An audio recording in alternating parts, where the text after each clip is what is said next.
السلام علیکم ورحمۃ اللہ وبرکاتہ۔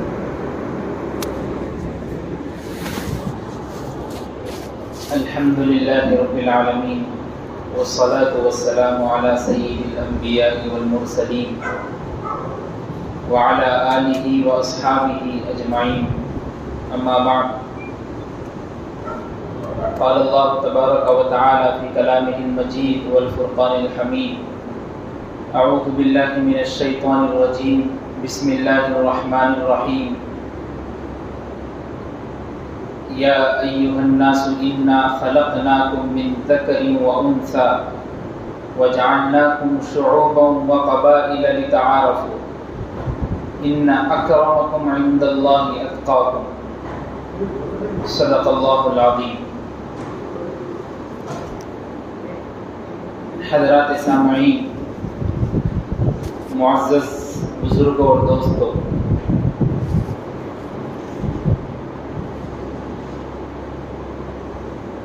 یہ عیسوی مہینے کے اعتبار سے ماہ اگست چل رہا ہے، اور ہم سب اس بات کو جانتے ہیں کہ 15 اگست کی تاریخ کو ہی ہندوستان آزاد ہوا تھا۔ 1947 عیسوی میں انگریزوں کی چنگل سے ملک کو آزادی دلائی گئی تھی، اور اس دن تقریباً ملک ہندوستان میں آزادی کے پرچم کو لہرایا جاتا ہے۔ اسکولز میں، کالجز میں بچوں کے پاس پروگرام بنائے جاتے ہیں، اور چھوٹے بچے ہوتے ہیں تو مٹھائیاں، چاکلیٹس تقسیم کی جاتی ہے۔ ایک خوشی کا ماحول نظر آتا ہے ہر طرف، اور لوگوں کے پاس آزادی کے حساب سے جتنی باتیں ان کو بتائی جاتی ہے اسکولز میں، تو لوگوں کے پاس ایک ایسی ہسٹری رکھ دی گئی ہے جس میں مسلمانوں کے جد و جہد، محنت اور کوششوں کو سر فہرست سے مٹا دیا گیا، اور بتایا جاتا ہے کہ ہندوستان کی جو آزادی کی شروعات ہوئی 1857 عیسوی سے شروع ہوئی۔ حالانکہ جب آپ تاریخ کا مطالعہ کریں گے، تاریخ کو معلوم کریں گے، ہسٹری کو کھنگالیں گے، تو آپ کو اندازہ ہوگا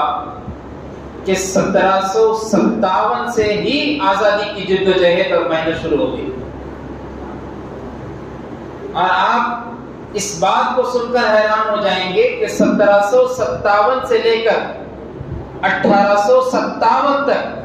100 سال کی جو محنت ہے وہ صرف مسلمان کی تھی اور کوئی اس میں نہیں۔ 1857 کے بعد مسلم، ہندو اور تمام لوگ اتحاد و اتفاق کے ساتھ جنگ آزادی میں شریک رہے اور ملک آزاد ہوا، یہ 1857 کے بعد۔ لیکن جو شروعات کے 100 سال ہے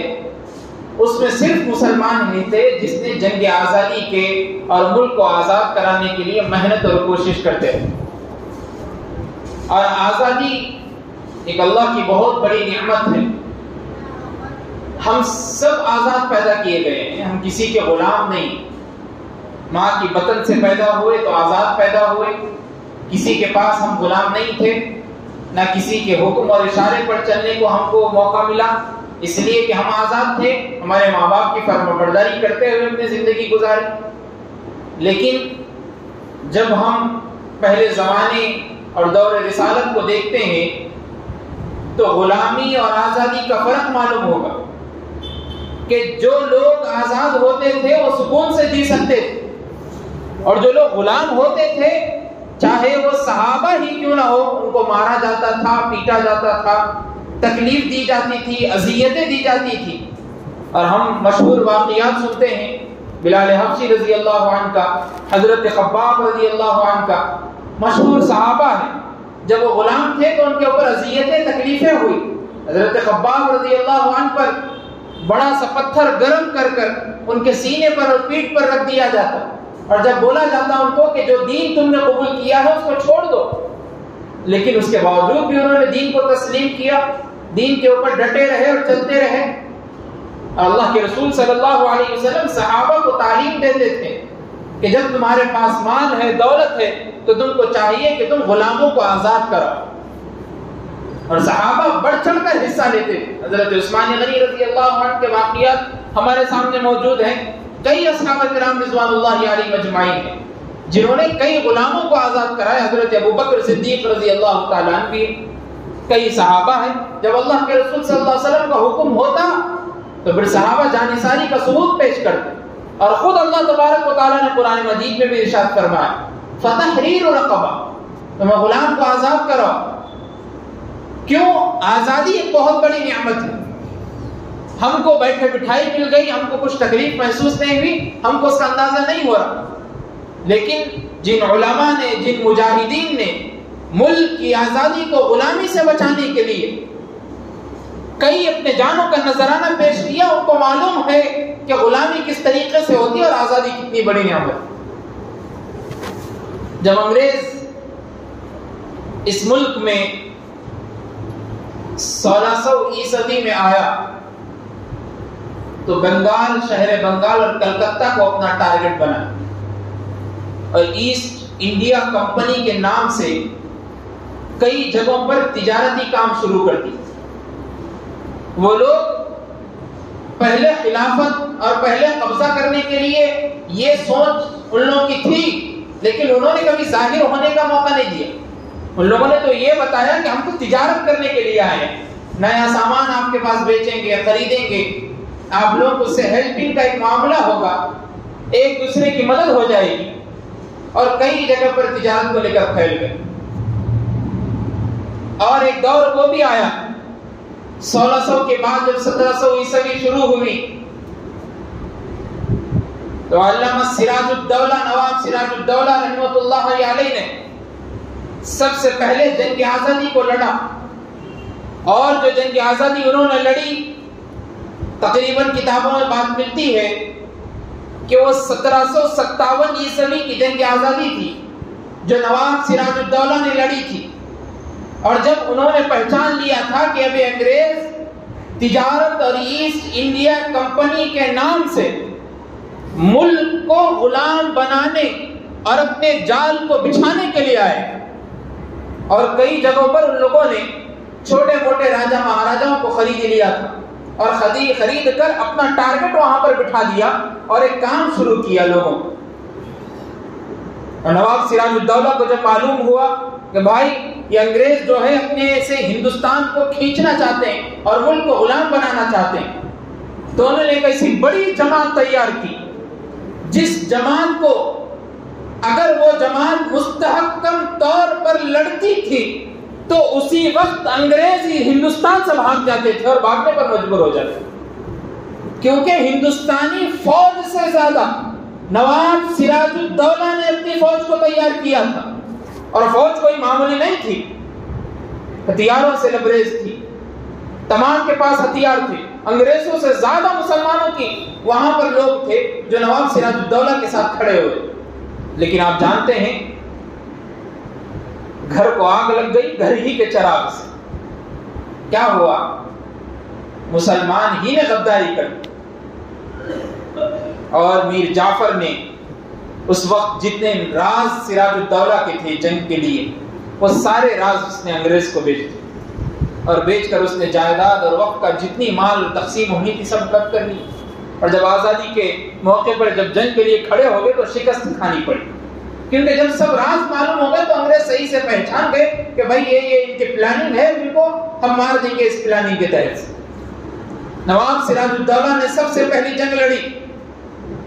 ہم جو اسکولز میں بچوں کو بتاتے ہیں، اسٹیج لگا کر بڑے بڑے جلسے جلوس کرتے ہیں، اس میں بتایا کہاں سے جاتا؟ 1857 عیسوی سے، اور بتایا جاتا، اور کسی بھی لیڈر کے بارے میں پوچھ لو، ہم لوگ خود اسکولز کالجز سے جا کے آتے، پوچھیے آپ فریڈم فائٹر کون تھے جنگ آزاد کرنے کے لیے؟ ہر بچہ ہاتھ اٹھا کر بولے گا گاندھی جی تھے سب سے پہلے آزاد کرانے کے۔ ہم خود اس میں ہمارے کو ہماری تاریخ نہیں معلوم. ہمارے مسلم مجاہدین نے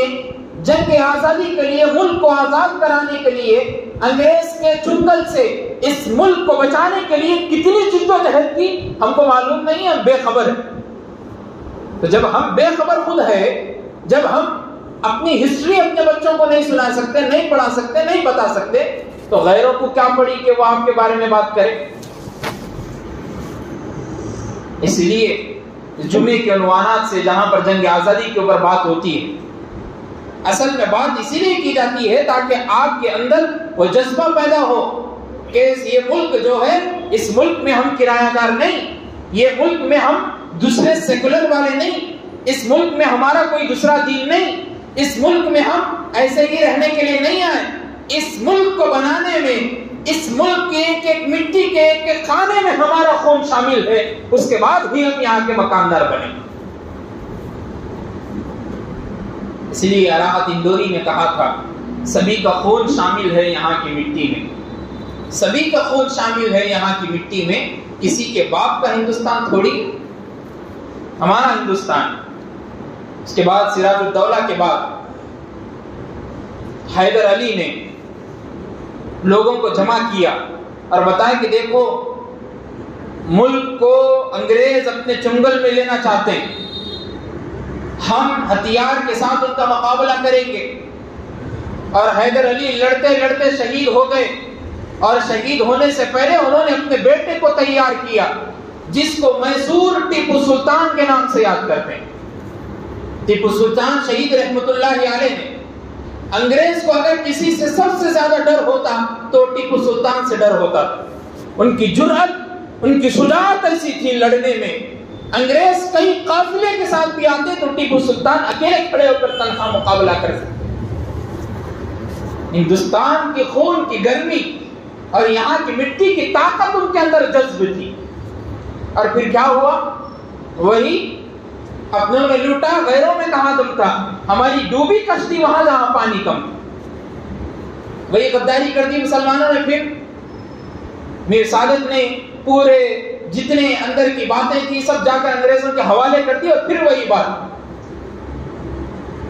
رنگا پٹنم میں سلطان شہید رحمت اللہ علیہ کو شہید کیا گیا. ٹیپو سلطان رحمت اللہ علیہ کا وہ جملہ آج بھی سونے کے قلم سے لکھنے کے لائق ہے کہ گیدڑ کی 100 سالہ زندگی سے بہتر شیر کی ایک دن کی زندگی. 100 سال گیدڑ کی طرح مت جیو، شیر کی طرح ایک دن جی کر بتاؤ. یہی بہت بڑی بات. اور جب سلطان شہید رحمت اللہ علیہ جب شہید ہو گئے تو انگریز کمانڈر آ کر ان کی لاش پر کھڑے ہو کر کہتا ہے، اب ہندوستان ہمارا ہوا، کسی میں طاقت نہیں ہے کہ ہندوستان کو ہمارے سے کھین سکے. کیونکہ ڈر، خوف ٹیپو سلطان سے تھا، وہ بھی شہید ہو گیا. اب ہندوستان ہمارا. اللہ کو منظور تھا، اللہ کا ملک ہے، اللہ کی دنیا ہے. اس کے بعد اللہ نے ایسے لوگوں کو پیدا کیا جن کے اندر جذبہ شہادت تھا، جذبہ شوق تھا، آزادی کا ایک ماحول بنانے والا تھا. کیا ہوا؟ شاہ ولی اللہ محدث دہلوی رحمت اللہ علیہ دہلی کے اس دیوار سے نکلتے ہیں اور لوگوں کے اندر ایسا جذبہ پیدا کرتے ہیں. اور انہوں نے 1803 عیسوی میں فتویٰ جاری کیا کہ دیکھو، اب میں کہتا ہوں کہ اب ہمارا ملک غلام ہو چکا ہے، اب تمام لوگوں کا حق ہے کہ ذاتی طور پر اپنے ملک کو آزاد کرنے میں لگ جائیں. فتویٰ جاری کر دیا کہ ملک کو آزاد کرنے میں اپنے آپ کو شہید اور اپنے آپ کی جان دینا پڑا، کیونکہ اب غلام بن گیا ملک. شاہ ولی اللہ محدث دہلوی کے وہ 2 فرزند، شاہ اسماعیل شہید رحمت اللہ علیہ، شہیدان جس کو ہم کہتے ہیں، احمد شہید رحمت اللہ علیہ، ان لوگوں نے اس ملک کو آزاد کرانے کے لیے کتنی جد و جہد کی. شاملی کا وہ میدان آج بھی وہاں کی تاریخ اس بات کی گواہی دیتی ہے کہ اس وقت حافظ ضامن شہید رحمت اللہ علیہ اس شاملی کے میدان میں انگریزوں کا ایک قافلہ وہاں سے آ رہا تھا اور مسلمانوں کے پاس بندوقیں تو تھی کچھ تھا، مگر زیادہ طور پہ کوئی ایسے بندوقیں نہیں تھی جس سے حملہ ہو سکے. لیکن جب ان لوگوں نے دیکھا کہ انگریزوں کے پاس تو توپ ہے جس سے سارے لوگوں کو ایک طرف مارا جا سکتا ہے، تو ان لوگوں کی ذہن اور ان لوگوں کا دماغ ایسا تھا کہ ان لوگوں نے ایک پلاننگ بنائی کہ ہم ایک کام کرتے ہیں، اس پل سے وہ لوگ اس توپ کو لے جا رہے ہیں، ہم ایک کام کریں گے کہ وہاں پر رکیں گے اور رک کر ان لوگوں کو بہکائیں گے اور ڈرائیں گے، اس کے بعد ہم اس توپ کو لے لیں گے۔ اور انگریزوں سے اس توپ کو لینے میں جیتے علماء کرام، اور اس کے بعد تھوڑی طاقت معلوم ہوئی، ملک ترقی کرتے رہا۔ اس کے بعد اکابر علماء نے ایسے ایسے جہاد لڑے، تقریباً معلوم ہوتا ہے کہ اس وقت اتنے زیادہ انگریزوں نے علماء کرام کو مارا تھا اور ان کی لاشوں کو درختوں سے ٹنگایا تھا۔ یہاں تک کتابوں میں بات ملتی ہے کہ دہلی کے کنارے کی روڈ سے لے کر کابل اور لاہور تک، پاکستان کے ایک ایک ایریا تک مسلمانوں کے علماء کی، دیندار گھرانوں کے لڑکوں کی ناشے درختوں سے لٹکی ہوئی تھی اور کوئی پوچھنے والا نہیں۔ ملک کو آزاد کرانے کے لیے انہوں نے اپنے تن من دھن کی قربانی کی بازی لگائی۔ اور اس وقت کیا ہوا؟ 1857 میں انگریزوں نے کہا جب عورتیں بیوہ ہو گئی، بچے یتیم ہو گئے، کھانے کے لیے کچھ نہیں ہے، ایسا ان لوگوں کو نشانہ بنایا گیا، تو انگریز کہنے لگے کہ دیکھو تم اپنے بچوں کو، اپنی اولاد کو، اپنی نسل کو ہمارے حوالے کر دو، ہم ان کو پڑھائیں گے فری میں، ہم ان کو بڑا کریں گے فری میں، ہم ان کو کھانا کھلائیں گے فری میں، سب کچھ ان کو فری میں کریں گے۔ اب کچھ تھا ہی نہیں جب اس وقت، تو تمام لوگ پریشان ہو گئے کہ بھائی اس کے علاوہ کوئی چارہ نہیں ہے۔ لیکن حجت الاسلام مولانا قاسم نانوتوی رحمۃ اللہ علیہ، اس وقت کی شیخ الہند رحمۃ اللہ علیہ، محمود الحسن دیوبندی رحمۃ اللہ علیہ نے مل کر ایک ایسا ادارہ قائم کیا جس کو آج دنیا دارالعلوم دیوبند کے نام سے جانتی ہے۔ دارالعلوم دیوبند کو ایجاد کرنے کا ایک ہی مقصد تھا کہ ان لوگوں کے ہاتھ میں اپنے بچوں کو، نسل کو دینے کے بجائے وہاں تو کھا لیں گے، پڑھ لیں گے، پی لیں گے، لیکن ان کی حفاظت، ان کی دین کی حفاظت، ان کی ایمان کی حفاظت کی کوئی گارنٹی نہیں۔ ان لوگوں کو کرسچن اور عیسائی بنا دیا جائے گا۔ جب عیسائی اور کرسچن بنا دیا جائے گا تو ہمارے مسلم طبقے کا ایک بچہ بھی نہیں رہے۔ اس وقت علماء کرام نے ٹیم تیار کر کے کہا کہ ہم آپ کے بچوں کو ہمارے پاس لیں گے، فری میں کھانا دیں گے، فری میں تعلیم دیں گے، فری میں سب کچھ ان کی رہائش کا انتظام کیا جائے گا۔ آپ اندازہ لگائیے اس وقت جب مدرسہ قائم ہوا، کھانا کھلانے کے لیے، کچھ پلانے کے لیے، دین کا کوئی کام نہیں، کچھ پڑھانے کے لیے لوگوں کا اعتبار نہیں، کچھ پیسہ نہیں ہے، لیکن دین اور حفاظت، ایمان کی حفاظت ان کے اندر بسی ہوئی تھی۔ نصرت الہی ان کے اندر ایسی آ گئی تھی کہ اب اللہ کی مدد ہمارے ساتھ ہے، اگر ہم نے اپنے بچوں کے اور نسل کی حفاظت نہیں کی تو یہ بچے کبھی کام نہیں۔ دارالعلوم دیوبند کا قیام عمل میں آیا، اور ہمیشہ شیخ الہند رحمۃ اللہ علیہ فرمایا کرتے تھے کہ دارالعلوم دیوبند کو بنانے کی سب سے بڑی اہم وجہ یہی ہے کہ مدرسے کو بنا کر یہ چھپا دیا گیا ہے کہ اس کے اندر بچوں کو مجاہد بنایا جا رہا ہے، اس کے اندر بچوں کو تیار کیا جا رہا ہے، ان کے اندر آزادی کا جذبہ پیدا کیا جا رہا ہے، شوق پیدا کیا جا رہا ہے شہادت کا کہ دیکھو ہم غلام ہیں، ہم کو آزاد کرانا ہے، اس ملک کو یہ ہمارا حق بنتا ہے۔ دہلی کی جامع مسجد میں لے کر، لال قلعے سے لے کر آگرہ کے تاج محل تک لاشیں پڑی ہوئی، درختوں سے لٹکی ہوئی، علماء کرام کو مار دیا گیا۔ تقریباً ایک روایت میں بات ملتی ہے، ایک کتاب میں بات ملتی ہے کہ جب ایک انگریز کی ایک ملکہ وکٹوریا آئی اس ملک میں تو اس نے دیکھا کہ شاملی کے میدان میں جا کر دیکھتی ہے اس وقت مسلمانوں کے جھاڑ سے، درخت سے لٹکے ہوئے لوگ سروں سے ہیں، اور آ کر دیکھتی ہے 2 سال گزر گئے، وہ ملکہ آ کر دیکھتی ہے جیسے وہ لاشیں جب تھی ابھی بھی ویسے ہی،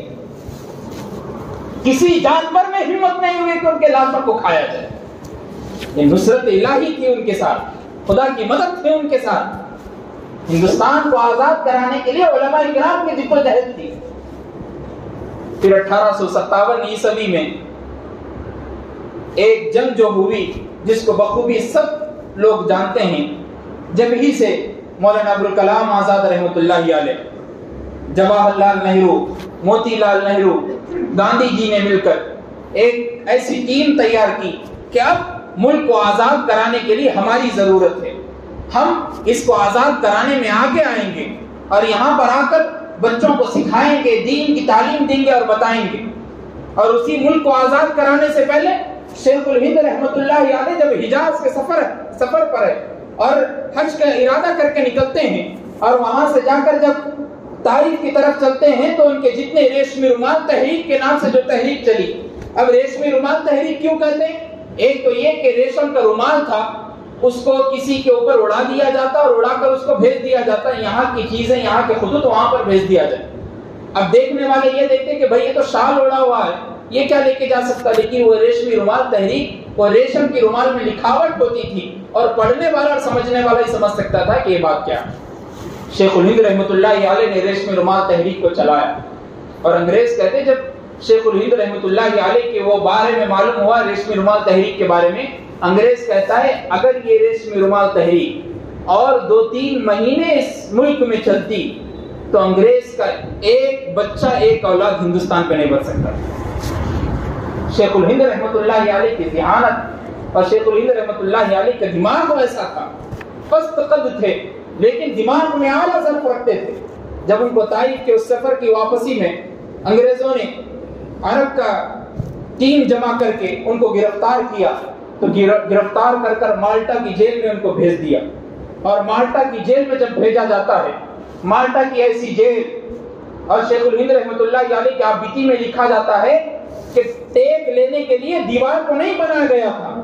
دیوار کے اندر سے ایسے شیخیں تھی جو باہر نظر آتی تھی، اگر ٹیک لینا بھی چاہتے تو اپنی پیٹھ کو شیخوں سے چھپانا پڑتا تھا، پھر ٹیک لینا پڑتا۔ مالٹا کی اس جیل میں بیٹھ کر بھی شیخ الہند رحمۃ اللہ علیہ اور ان کے ساتھی اور ان کے شاگردوں نے شیخ الہند رحمۃ اللہ علیہ سے قرآن کی تفسیر کا ترجمہ سیکھا، دین کا علم سیکھا، جیل میں رہ کر بھی اپنی تاریخ کو بھلایا نہیں بلکہ اسلام کو زندہ کرنے کی کوشش کی۔ اور ان کے آنے سے پہلے کانگریس کی ایک ٹیم بنی، جمعیت العلماء ہند نے اپنی ایک ٹیم تشکیل دی کہ اب جو ٹیم ہوگی، اب بھی جو کام ہوگا علماء کی تحت وہ جمعیت کام کرے گی، اور وہی جمعیت علماء ہند آج تک ہمارے پاس چلتی بھی نظر آتی۔ ایک ایسی جماعت، ایک ایسی واحد جماعت جو سیاسی قائدین سے کچھ لینا دینا نہیں، کسی سے کچھ کام نہیں۔ آپ کو معلوم ہے سیاست ایک ایسی چیز ہے، کبھی راستے میں عروج پر بھی ہوتی ہے تو کبھی زوال پر بھی ہوتی ہے۔ آپ کو معلوم نہیں ہوتا کہ اگلے سال کون سی ٹیم جیتے گی، وہ جیت گئی آپ سوچیں گے بھی نہیں، یہ سیاست ہے۔ لیکن جمعیت العلماء ہند ایک ایسی جماعت ہے جو جب بھی ترقی پر تھی ابھی بھی ترقی پر ہے، اس لیے کہ سیاست سے کچھ لینا دینا نہیں ہے۔ مسلمانوں کی امن و تحفظ کا ذریعہ اور امن و تحفظ کی شانتی کا مذہب لے کے جمعیت العلماء ہند نے قائم کیا۔ اور ہمیشہ شیخ الہند رحمۃ اللہ علیہ، حسین احمد مدنی رحمۃ اللہ علیہ، کفایت اللہ دہلوی رحمۃ اللہ علیہ، تمام لوگ مل کر گاندھی جی سے پوچھا کرتے تھے کہ دیکھو جب ملک آزاد ہوگا تو سیکولر ملک ہوگا نا، اگر سیکولر ملک نہیں ہوا تو ہم پھر اپنے دیش کو آزاد کرائیں گے، جتنی آزادی میں تمہارا حق ہے اتنا ہی ہمارا حق ہے۔ پھر اس وقت کیا ہوا، لوگ 2 ٹیم میں تشکیل دے گئے، لوگ 2 جماعت بن گئی۔ لوگوں نے یہ سوچا کہ بھائی یہاں سے نکل کر کسی اور دیش میں جاتے ہیں جس کو ہم پاکستان کے نام سے جانتے ہیں، وہاں پر جانے کے لیے خیموں میں بیٹھ گئے، اپنے آپ بستر باندھ لیے، اپنے آپ کو ایسے خیمے میں بند کر دیا کہ انگریز اگر ہم کو دیکھیں گے تو ماریں گے، صبح سویرے کا وقت ہوگا نکلیں گے۔ لیکن کیا معلوم، مولانا ابوالکلام آزاد رحمۃ اللہ علیہ نے ایک ایسی جامع تقریر دہلی کی مسجد سے کی اور کہا کہ دیکھو تم موت سے ڈرتے ہو، مومن کی علامت یہ ہے کہ معلوم ہے اس کو کہ موت آئے گی لیکن مومن نہ ڈرے، یہ سچا مومن ہے۔ تم موت سے ڈرتے ہو اور موت سے ڈر کر اپنے اس ملک کو چھوڑ کر، اپنے اس وطن کی مٹی کو چھوڑ کر کسی اور جگہ جا رہے، یہ زیبا نہیں دیتا، یہ مسلمان اور مومن کی علامت نہیں ہے۔ ابوالکلام آزاد رحمۃ اللہ علیہ کی وہ تقریر میں وہ صلاحیت تھی، وہ جادوگری تھی کہ لوگوں نے ان کی تقریر کو چھوڑ کر سن کر ایسا کام کیا اس کے بعد کہ پورے متحد ہو کر، ہندو اور مسلم متحد ہو کر ایک ایسی ٹیم کو تشکیل دیے کہ انگریز یہاں سے بھاگنے پر مجبور ہو۔ اور اس کے بعد کچھ لوگوں نے، ان کا نام میں نہیں لینا چاہتا تاکہ کوئی اور پروپیگنڈا مسلمانوں کے خلاف استعمال نہ ہو، آپ لوگ اشارے میں سمجھیے، تو جب گاندھی جی نے کہا کہ ہاں سیکولر ملک ہوگا، جواہر لال نہرو، موتی لال نہرو نے کہا کہ ٹھیک ہے سیکولر ملک ہوگا، تو ایک آدمی اٹھ کر کہتا ہے اب تو ان لوگوں نے کسی اور دیش کو چن لیا ہے، جب وہ لوگ کسی اور دیش میں چلے گئے تو یہ ہندو سیکولر ہوگا اور کسی مذہب کو اس میں اپنایا نہیں جائے۔ اور وہی ٹیم ہے جو مسلمانوں کو مارنے کے پیچھے ابھی بھی میوات کے اس علاقے میں پڑی ہوئی، وہی لوگ ہیں جن کا شیطانی دماغ اس بات کی گواہی دیتا ہے کہ جب تک یہ لوگ ہندوستان کے سرزمین پر رہیں گے ہم سکون سے نہیں رہ سکتے۔ ان کے ملاحوں نے، ان کے گروہ کے لیڈر نے ان کو ایسا دماغ کو بنا دیا۔ اس وقت بھی گاندھی جی نے کہا تھا کہ اگر تم کو عدالت سیکھنا ہے تو عمر فاروق سے سیکھو، صداقت سیکھنا ہے تو ابو بکر صدیق سے سیکھو، سخاوت سیکھنا ہے تو عثمان غنی سے سیکھو، شجاعت سیکھنا ہے تو علی حیدر کرار سے سیکھو۔ تقریر ابھی بھی موجود ہے، آپ اٹھائیے اخبارات، اخبار پرانے اخبار میں یہ رسالہ ابھی بھی چھپا ہوا ہے جو گاندھی جی کی زبان سے کہی گئی۔ یہ مسلمانوں کی جماعت تھی جنہوں نے ہندوستان کو آزاد کرانے کے لیے تن من دھن کی قربانی پیش کر دی، اور ہمارے بچوں کو، ہمارے مسلمانوں کو ہمارے علماء کرام کی قربانیاں یاد نہیں ہیں، مالٹا کی جیل کی تاریخ یاد نہیں ہے، کالا پانی کی سزا کیسی دی گئی تھی یاد نہیں ہے، مسلمانوں کو تکلیفیں کیسی دی گئی تھی یاد نہیں ہے، مسلمانوں کو کیسے مارا گیا تھا اس ملک کی آزادی کے لیے معلوم نہیں ہے۔ اگر بچوں کو معلوم ہے کون اس ملک کو آزاد کرے تو گاندھی جی آزاد کرے۔ کون اس ملک کے پیچھے تھے؟ جواہر لال نہرو پیچھے تھے۔ کون اس ملک کو آزاد کرانے میں اپنا حصہ قرار دیے؟ وہ موتی لال نہرو تھے۔ عجیب عجیب نام لیں گے، لیکن ان کے ساتھ رہ کر علماء کرام نے جو تشکیل دی، اور ان سے پہلے 100 سال 150 سال کی جو آزادی صرف اور صرف مسلمانوں نے لڑی، کوئی اور نہیں لڑ سکتا۔ آپ ہسٹری اٹھائیے،